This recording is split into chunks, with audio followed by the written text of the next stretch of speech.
I am in my 3rd month of the No Plan B journey, and this month is all about leveling up my body, mind, and soul.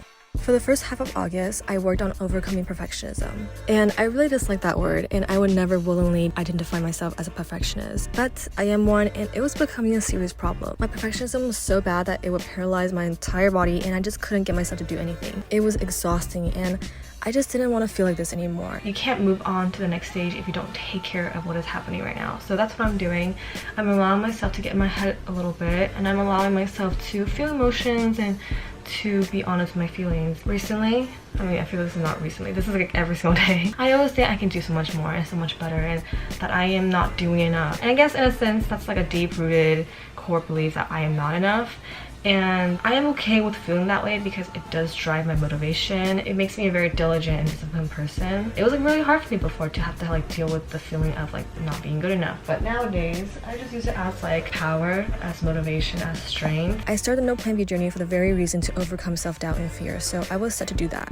I spent hours researching perfectionism, and here's what I learned. It is a sickness of the imagination. It kills productivity and induces procrastination. It keeps you from being seen, and it is fed by shame. Here's my shame triangle. My perfectionism induces procrastination, which makes me feel shameful, which makes me want to strive for perfectionism even more. But there are solutions, and I've been testing them. And good news, they are working. So how can you even produce like good work if you're already telling yourself that you're not going to produce good work? So I just like recently came to terms with that, like, okay, there's really no such thing as like writer's block. It's honestly just me like expecting way too much from myself and thinking that it has to be perfect on the first try.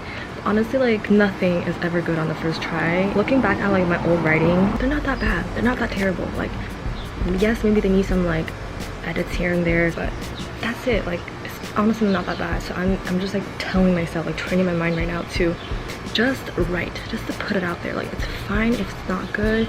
You can always edit it. I wrote an entire article on the problems and solutions of perfectionism, and you can check that out on a knowledge sharing platform I recently launched called the Power of Club. What is the Power of Club? It is a project I've been working on for the past year, and I'm so excited to finally share with you guys. The Power of Club is a knowledge sharing platform that guides you to live your fullest life, makes self-love achievable and sustainable, and grows with you for a lifetime. The purpose of the Power of Club is to focus on spreading the power of wisdom and on sharing knowledge about the power of life. There is a power within all of us, and we can utilize everything as a power to strengthen our body, mind, and soul connection. And at the Power of Club, we listen and learn through podcasts and conversations, we read and reflect through books, articles, and journal entries, and we contribute and create through creative growth tracking and sharing what we know. Experience the power of being human with the Power of Club. You will find useful resources such as thought-provoking articles. There are also delicious recipes that fuel the body with the healthiest and heartiest ingredients, and a fitness hub where I'll share fitness and health related guides and videos.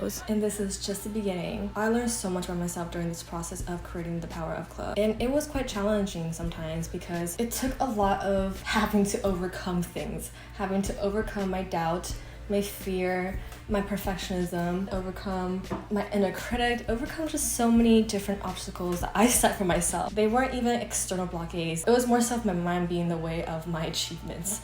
It's so funny, you're always, I guess your worst enemy, but really challenged my mind. Creating the Power of Club was like a whole entire mental challenge, a mental fitness game, and I've learned so much about like discipline, about diligence, resilience. I feel like I'm quite invincible now when it comes to facing things that make me feel super doubtful. And that's basically what this No Plan B journey was all about from the get-go. Like I said earlier, this is just the beginning of the Power of Club. There are so many things that I have planned, and I'm so excited to share with you guys. Please feel free to share your thoughts and ideas with me by using the contact form on the website.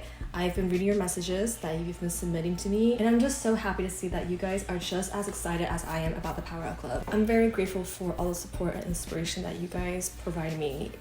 It means the world. Also, stay tuned for my newsletter that's coming out at the end of the month. And upon the exciting news, I am launching a podcast. The Power of Club podcast is launching on Tuesday, August 23rd. So set your reminder, set your phone, and stay tuned for the first episode of the Power of Club podcast. Follow me on Instagram at ElizabethChu for daily updates on what is happening with the Power of Club, so you can be up to date with the launches, with new content, with new features, with new everything. So yeah, if you haven't done that, go ahead and do so you don't miss out on anything. Everything that I mentioned in this video will be linked down below, so you can find all the resources in the description box. With that being said, thank you so much for watching, and I'll see you guys very soon. Bye bye.